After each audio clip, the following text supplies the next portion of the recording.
Militan Houthi Yaman buka suara soal rudal jelajah yang mendarat di kota Eilat, Israel pekan ini. Menurut Houthi, rudal tersebut telah ditingkatkan kemampuannya sehingga mampu menembus pertahanan Israel. Pemimpin Houthi, Abdul Malik Al-Houthi mengatakan 18 rudal balistik dan jelajah dikerahkan dalam operasi sepekan ini. Dari jumlah tersebut, satu di antaranya telah ditingkatkan kemampuannya.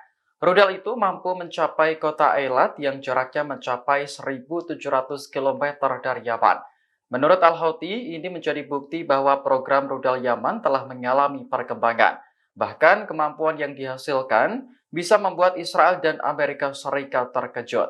Sebelumnya, awal pekan ini, militer Israel mengonfirmasi sebuah rudal jelajah menembus sistem pertahanan udaranya di Eilat untuk pertama kali. Israel memang tidak secara spesifik menyebut pemilik rudal adalah Houthi Yaman. Namun peristiwa ini telah membuat pihaknya bertanya-tanya bagaimana bisa sistem pertahanan tidak bekerja. Adapun rudal jelajah yang mendarat di Eilat tidak menimbulkan korban karena menghantam area terbuka.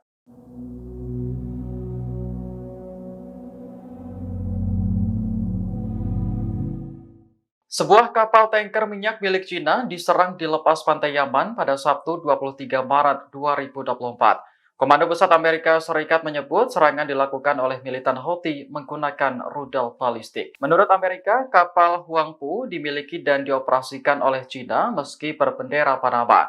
Kapal tersebut langsung mengeluarkan panggilan darurat setelah mendapat serangan rudal. Hanya saja tidak ada kapal lain yang datang untuk memberikan bantuan. Amerika memastikan tidak ada korban jiwa dalam serangan itu dan kapal Cina kembali melanjutkan perjalanan. Sementara itu, baik Cina maupun Houthi belum memberikan tanggapan atas klaim yang dibuat Amerika. Namun sejauh ini, Houthi hanya menargetkan kapal-kapal yang berhubungan dengan Israel. Menurut perusahaan keamanan maritim Inggris Ambrey, identitas kapal Huangpu telah diubah pada Februari 2024.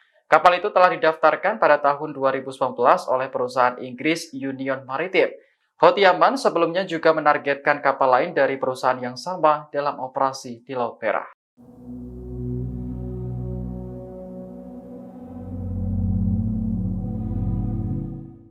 Wilayah Israel kembali menjadi target serangan oleh perlawanan Islam di Irak.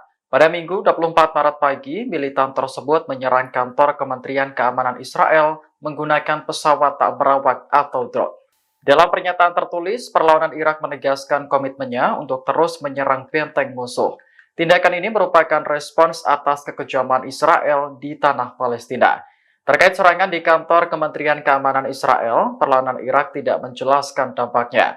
Namun, upaya tersebut dikatakan sebagai operasi tahap kedua melawan Zionis.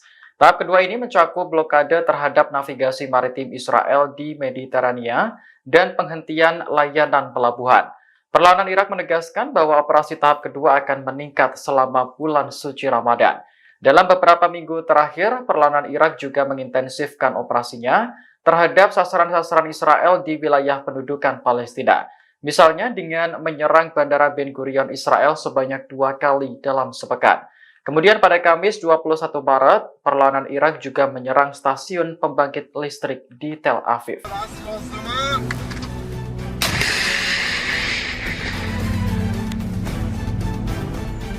Militan Hizbullah kembali menyerang sasaran Israel di wilayah perbatasan pada Minggu 24 Maret 2024 pagi. Serangan kali ini menargetkan pangkalan rudal dan artileri di Barak Yoav dan Keila. Detik-detik hancurnya pangkalan rudal Israel terekam dalam video yang dirilis militan Lebanon. Pasukan Hizbullah menembakkan sekitar 60 roket Katyusha ke Barak Keila. Sementara media Israel mencatat ada 50 roket yang terdeteksi, 4 diantaranya berhasil dicegat.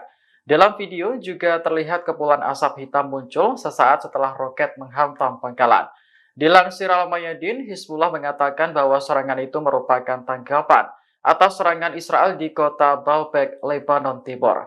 Selain itu juga untuk mendukung rakyat Palestina yang kini tengah berjuang melawan para penjajah. Sejak perang di Gaza dimulai, Hizbullah telah andil dalam berbagai serangan melawan Israel. Hal ini memicu ketegangan di perbatasan kedua negara hingga memaksa penduduk lokal untuk mengungsi. Download Tribun X sekarang, menghadirkan lokal menjadi Indonesia.